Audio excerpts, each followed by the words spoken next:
Hello, good day everyone. আজকে আমি আপনাদেরকে দেখাবো যে ইট্যাপসে কিভাবে ডিজাইন করতে হয়। আমরা যারা ম্যানুয়াল ক্যালকুলেশন করি, অর্থাৎ যেমন বিম, কলাম, ফুটিং, স্টিয়ার ইত্যাদি আমরা যারা হ্যান্ড ক্যালকুলেশন করি, সেই হ্যান্ড ক্যালকুলেশন কিভাবে ইট্যাপসে অ্যানালাইসিস করা যায় এবং অ্যানালাইসিস করার পরে যদি আমার হ্যান্ড ক্যালকুলেশন এবং সফটওয়্যার ক্যালকুলেশন মিলে যায়, তাহলে বুঝতে হবে যে আমি যা ক্যালকুলেশন শিখেছি সেটা সঠিক আছে। তাহলে আজকে আমি শুরু করছি একটা সিম্পলি সাপোর্টেড বিম দিয়ে। সিম্পলি সাপোর্টেড বিমের কতগুলো লোডের সিস্টেম থাকবে, যেমন সিম্পলি সাপোর্টেড বিমের উপর ইউনিফর্মলি লোড, নন ইউনিফর্মলি লোড, এভাবে পয়েন্ট লোড, এভাবে কয়েকটা স্টেপ স্টেপ আমি আপনাদেরকে দেখাবো। তাহলে চলুন ভিডিওটি দেখা যাক। দেখাবো যে সিম্পলি সাপোর্টেড যে বিম থাকে, সিম্পলি সাপোর্টেড বিম এখানে দেখতে পাচ্ছেন যে সিম্পলি সাপোর্টেড বিম এপাশে হিঞ্জ এবং এপাশে রোলার সাপোর্ট।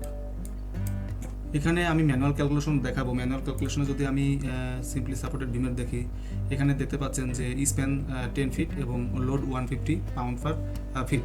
এখানে রিয়াকশন বের হয়েছে 750 পাউন্ড এবং ম্যাক্সিমাম মুভমেন্ট বের হয়েছে 1875 পাউন্ড ফিট।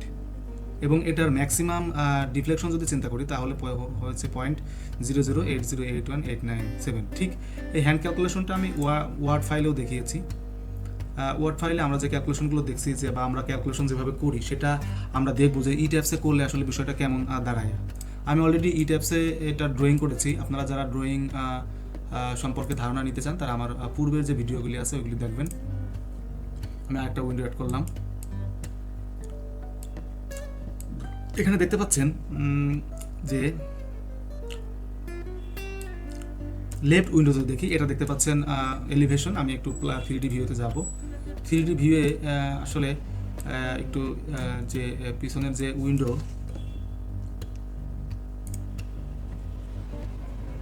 এখানে ডান পাশে দেখতে পাচ্ছেন 3D ভিউ,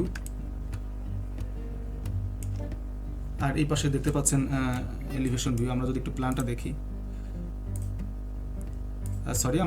আমরা এই উইন্ডো সিলেক্ট ছিল যার কারণে এটা দেখাচ্ছে। আমরা উইন্ডো সিলেক্ট করে এটাকে 3D করে দেই এবং শিফট চেপে আমি যদি মাউসটাকে এরকম করি তাহলে আমি আমার ইচ্ছা মতো এই ভিউটাকে দেখতে পাবো। আমরা এই পাশে আসলাম, এই পাশে আমি প্ল্যানে যাব, স্টোরি। ওকে, তাহলে এটা দেখতে পাচ্ছেন 10 ফিটের একটা স্প্যান রয়েছে এবং আমরা যেটা আমি এখানে ফিগারে দেখিয়েছি ঠিক এইটাকে আমরা ডিজাইন করব ইট্যাপসে ডিজাইন করলে কি অবস্থা দাঁড়ায় সেটা আমরা চেক করার জন্য আজকের এই ভিডিওটি। এটা আমরা একটু চেক দিব যে আমরা যা ড্রয়িং করেছি সেটা ঠিক আছে কিনা। চেক মডেল, ওকে দেওয়ার পরে আমরা এখন দেখলাম যে মডেল হ্যাজ বিন চেকড, এটা চেক করা হয়েছে, নো ওয়ার্নিং। এখন এটাকে আমরা অ্যানালাইজ করব। অ্যানালাইজ হতে কিছু সময় লাগবে। দেখি আমরা কতক্ষণ সময় নেয়। এখানে দেখতে পাচ্ছেন কতগুলো ওয়ার্নিং আছে। আসলে ওয়ার্নিংটা বিষয় না, ওয়ার্নিংটা বিষয় এই কারণে যে আমরা আসলে সিঙ্গেল একটা ফ্রেম নিয়ে চিন্তা করছি, যার কারণে আমাদের এই ওয়ার্নিংগুলো দেখাচ্ছে। এই ওয়ার্নিংগুলো ফ্যাক্টর না। আমি এটা একটু দেখাই তার আগে যে আসলে আপনারা লোড ডিফাইন করার সময় একটা বিষয় খেয়াল রাখতে হবে, তাহলে আপনার এই ক্যালকুলেশনগুলি আপনার হ্যান্ড ক্যালকুলেশনের সাথে মিল থাকবে। আমি এটাকে একটু আনলক করে দেই। আনলক করে আমরা যখন ডিফাইন লোড প্যাটার্নে যাব, লোড প্যাটার্নে এখানে সাধারণত আমরা ডেড লোডটা কী থাকে, ডেড লোডটা আমরা এখানে সেলফ ওয়েট মাল্টিপ্লায়ার 1 দিই। যেহেতু এখানে আমরা একটা সিঙ্গেল একটা স্প্যান নিয়ে কাজ করতেছি, এই কারণে আমরা শুধুমাত্র এই লোড ডব্লিউর মান ধরেছে 150 পাউন্ড পার ফিট। এই 150 পাউন্ড পার ফিট হতে পারে যে ডেড লোড, লাইভ লোড যাই ধরেন না কেন, আমি ডেড লোড ধরে চিন্তা করছি, ডেড লোড ধরে কনসিডার করে এখানে 0 দিছি। 0 দেওয়ার কারণে কি হবে, আপনার ওই ক্যালকুলেশনগুলো সঠিক আসবে। আবার আমরা একটু অ্যানালাইজ করি। অ্যানালাইসিস করার পর দেখবেন যে আমাদের রেজাল্ট আমরা যে ম্যানুয়াল ক্যালকুলেশন করেছি সেই ক্যালকুলেশনের সাথে মিলে যাবে। এখানে কতগুলো ওয়ার্নিং আছে, ওয়ার্নিং আমি আগেই বললাম যে কী কারণে আসলো। ওয়ার্নিংটাকে আমরা ডান করে দিলাম। এখন আমরা দেখব যে আমাদের অ্যানালাইসিস হয়ে গেছে। অ্যানালাইসিস হওয়ার পরে আমরা ডিসপ্লেতে যাব। ডিসপ্লেতে গিয়ে আমরা ফোর্স বা স্ট্রেস ডায়াগ্রাম দেখবো। প্রথমে সাপোর্ট রিয়াকশন দেখবো। যে দেখছেন আমি যেহেতু ডেড লোড নিয়েছি, শুধুমাত্র এখানে কেস ডেড লোড দেখাচ্ছে, যদিও কোনো কম্বো নেই, এখানে কম্বো দেখাচ্ছে না। তাহলে এফজেড চেক করব, অ্যাপ্লাই করব, ওকে। আচ্ছা, এটা দেখেন যে 3D ভিউ যে পাশে সেই পাশে আসছে। আমি একটু এই পাশে দেখব। প্রথমে লেফট উইন্ডোতে আমরা একটা এলিভেশন নেব, 1 এলিভেশন নেওয়ার পরে এটাই আমরা রিয়াকশনটা দেখব, সাপোর্ট রিয়াকশন, অ্যাপ্লাই।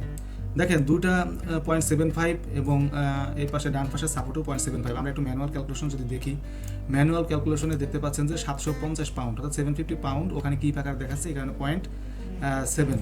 তাহলে দেখতে পাচ্ছি আমরা আমাদের হ্যান্ড ক্যালকুলেশনের সাথে আমাদের যে ইট্যাপস ক্যালকুলেশন সেটা মিলে যাচ্ছে। তাহলে এখন আমরা কি দেখব, এরপর আমরা মোমেন্ট এবং রিয়াকশন দেখব।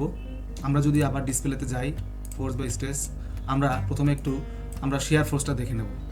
Share to apply. দেখেন এখানে শেয়ার ফোর্স দেখাচ্ছে, আমরা এখানে একটা রাইট বাটন ক্লিক করব। এখানে দেখতে পাচ্ছেন উপরে হচ্ছে শেয়ার, আমরা শেয়ারের মানটা পেয়েছি 0.675। দেখি যে আমরা ম্যানুয়াল ক্যালকুলেশনে কত পেয়েছি। ম্যানুয়াল ক্যালকুলেশনে যদি আমরা ক্যালকুলেশনটা দেখি, আসলে এখানে ক্যালকুলেশনটা নাই, 0.67 মানে 0.75-এর কাছাকাছি আছে। আমরা একটু ফিগার দেখব। ফিগার দেখলে আমরা এখানে আমরা দেখতে পাচ্ছি যে ইউনিফর্মলি লোড থাকলে, দুই পাশে সাপোর্ট থাকলে অর্থাৎ সিম্পলি সাপোর্টেড বিমের ক্ষেত্রে শেয়ার ফোর্স ডায়াগ্রামটা এইভাবে হয়।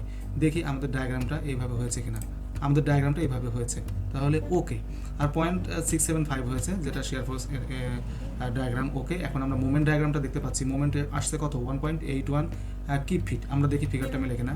এই দেখেন ফিগারটা মিলে গেছে, তার মানে আমাদের ক্যালকুলেশন ওকে। এখন যদি আমরা এক্সেলে যাই, এক্সেলে গিয়ে যদি আমরা ম্যাক্সিমাম মোমেন্টটা দেখি, তাহলে দেখছেন 1.875, ওখানে আসছে কত, 1.815, প্রায় কাছাকাছি। তাহলে আমরা বুঝলাম যে এটা ওকে।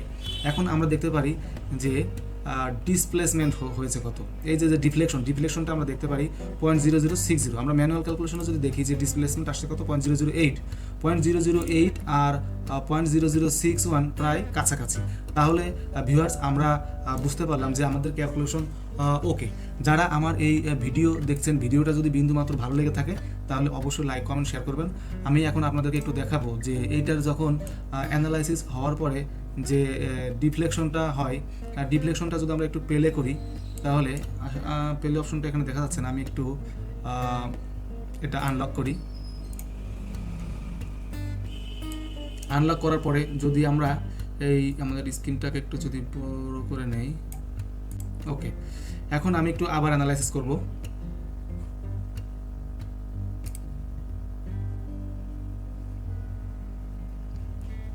একটু টাইম নেবে, ওকে। আমরা ডান করব। ডান করার পর আমি একটু অ্যানিমেশন দেখব যে এখানকার যে ভিউটা, যে আসলে এই যে অ্যানালাইসিস হওয়ার পরে এটা ডিফ্লেকশন ভিউটা কেমন হয় সেটা একটু আমরা দেখি।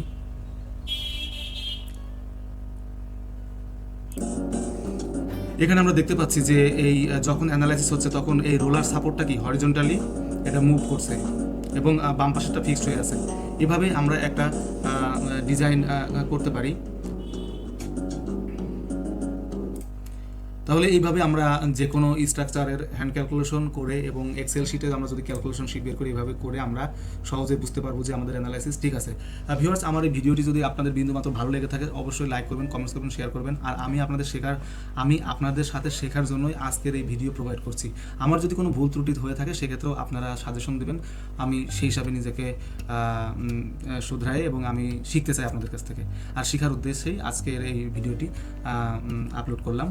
আপনারা অবশ্যই সাবস্ক্রাইব করে আমার এই চ্যানেলের সাথে থাকবেন, তাহলে আমি নতুন নতুন ভিডিও এবং নতুন নতুন স্ট্রাকচারাল ডিজাইন, হ্যান্ড ক্যালকুলেশন এবং সফটওয়্যার ক্যালকুলেশন আপনাদেরকে আমি দেখাবো। ভিডিওটি দেখার জন্য ধন্যবাদ।